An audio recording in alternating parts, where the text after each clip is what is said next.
안녕하세요. 6월 16일 목요일입니다. 정말 얼마 만의 상승인가요, 이게? 예상했던 대로 연준의 0.75%포인트 자이언트 스텝을 결정하면서 불확실성에 대한 해소와 또 인플레이션을 잡겠다는 연준의 강한 의지가 반영되면서 그 영향으로 우리나라 증시도 오늘 힘차게 출발을 했습니다. 역시나 예상했던 대로 전강 후약으로 끝났지만요. 그래도 모처럼 만에 안도를 했던 하루였습니다.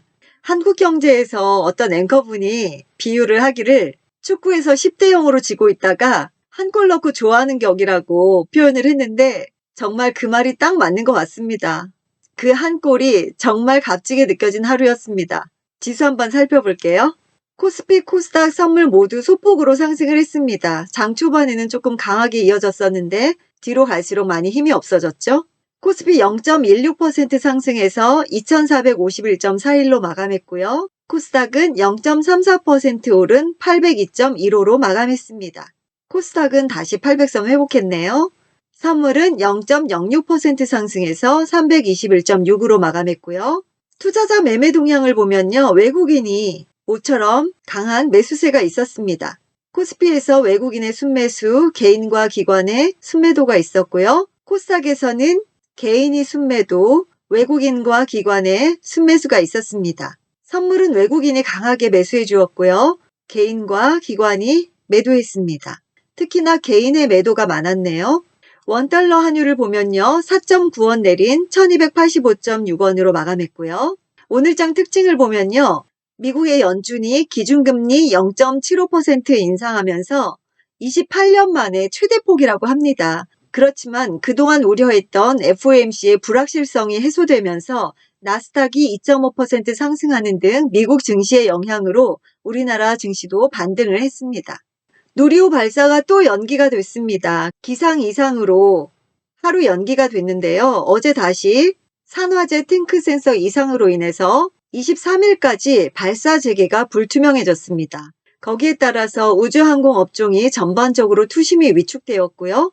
그렇지만 무산이 아니라 성공적 발사를 위한 재정비라고 생각하고요. 충분히 제대로 점검한 후에 성공적인 발사를 할 수 있기를 기대해 봅니다. 그래도 실패하는 것보단 낫죠? 삼성전자와 삼성 SDI가 전기차 공동개발 TF를 발족한다는 이슈로 2차 전지주들이 강세였습니다. 우리 어제 공부하길 잘했죠? 코스모 신소재 어제 공부했었는데 오늘 11%, 12%까지 오르면서 강한 모습을 보여줬습니다. 이런 이슈 말고도 앞으로 우리나라 증시가 반등할 때 가장 먼저 반등을 보일 업종이 2차 전지주라고 하니까요. 2차 전지주에 대해서는 계속해서 공부하고 관심을 가져볼 필요가 있어 보입니다. LG화학이요. 먹는 유전성 비만 치료제가 미국 FDA의 희귀 의약품으로 추가 지정되면서 상승을 보였습니다. 요즘은 무상증자 관련주가 시장 테마로 부각되고 있습니다. 오늘은 조강 ILI가 1대5 무상증자 결정으로 인해서 상한가를 갔고요. 노터스가 6연상을 하면서 로토스라고 불리잖아요. 최근에 공고음원도 2연상을 갔고요.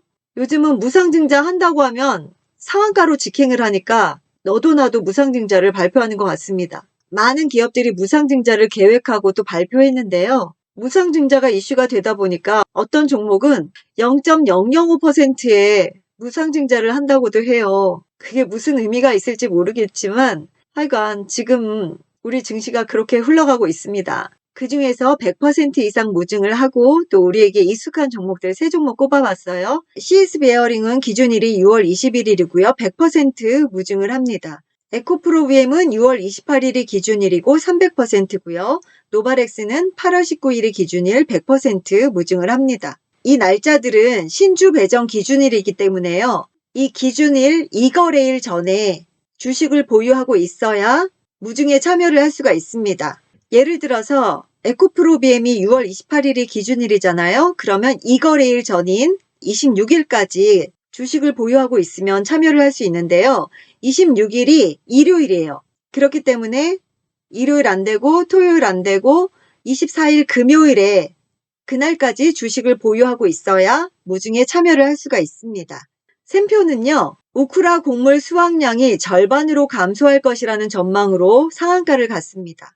좀 전에 뉴스 보니까요. 아랍에서 4개월간 밀가루, 밀제품을 반출 금지한다는 뉴스가 있더라고요. 내일은 또 밀이 난리가 나겠네요. 정말 곡물 관련주는 조정받을 때마다 매수를 해나가야 될 것 같습니다. 이수화학은 미국 솔리드파워와 업무 협약 체결로 인해서 급등을 했고요. 일진 머티리얼즈는 삼성과 LG 등 대기업의 인수전 참여 기대감으로 인해서 급등을 했고요. 한국전력이 정부의 3분기 전기요금 인상안을 제출했다고 합니다. 그 영향으로 상승이 있었고요. 위메이드는 자체 메인넷 스테이블 코인 출시로 인해서 상승을 했고요. 2분기 호실적 전망으로 인해서 주가가 상승한 업체들이 있습니다. SPC 삼립, TNL, 삼양식품, BH 등이 있었고요. 슬슬 이제 2분기 실적도 챙겨볼 때가 된 것 같습니다. 보라티알 84억 규모의 유형자산 취득 결정으로 상승을 했고요. 모비릭스는 체질 개선에 따른 성과 창출 기대감으로 상승을 했습니다. 위드텍은 자사주 14만주 취득 결정 소식으로 상승을 했고요. 대성에너지는 천연가스가 이틀 새 44% 폭등으로 인해서 상승을 했습니다. 한전산업은 삼성물산의 글로벌 ESS 본격화로 인해서 상승을 했고요. 하이브가 BTS 멤버의 팀 해체설을 일축하면서 상승을 했습니다. 해체가 아니라 잠시 단체 활동을 중단한다는 그런 내용이었는데 이게 해체설로 이야기가 와전되면서 굉장히 많은 전화를 받았다고 하더라고요. 어쨌든 해체설을 일축하는 발언으로 인해서 주가가 다시 상승하는 모습을 보였습니다. 서울옥션은 신세계의 인수 해명 공시로 인해서 주가가 하락했고요. 전문가들의 픽입니다. 상신 EDP, 2차전지 부품 전문 생산업체고요. 각형 및 원통형 캔을 주력으로 생산하고 있습니다. 국내 배터리 S사로 대부분 납품하고 있고요. 삼성 SDI의 미국 진출이 확정되면서 거기에 대한 수혜도 기대되고 있습니다. 상신 EDP도 최근에 긴 하락을 보였었는데요. 오늘 강한 반등이 있었습니다. 윗꼬리 달고 내려왔지만 5.38%로 상승하며 거래를 마쳤고요. 동진세미캠, 감광액과 발포제를 생산, 판매하는 업체고요.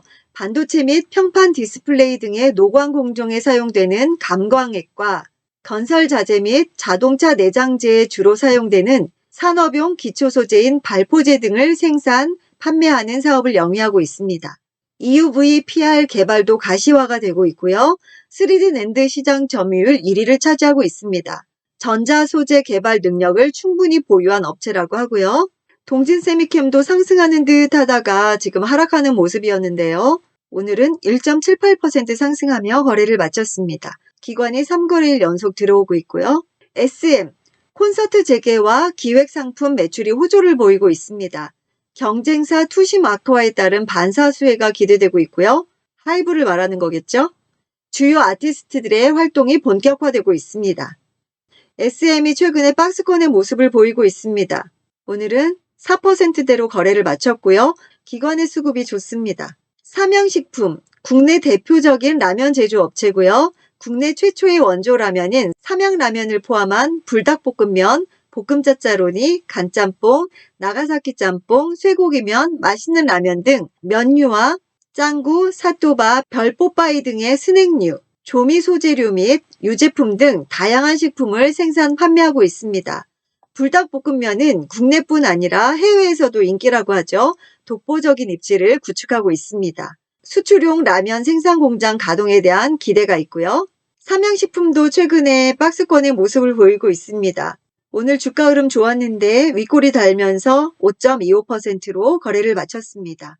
첨보, 전자소재, 반도체 공정소재, 2차전지 소재, 의약품 중간체 및 정밀화학 사업 등을 영위하는 업체고요. 특히 LCD 시가격 첨가제 아미노테트라졸은 국내 시장 점유율 1위, 세계 시장 점유율 1위를 차지하고 있습니다.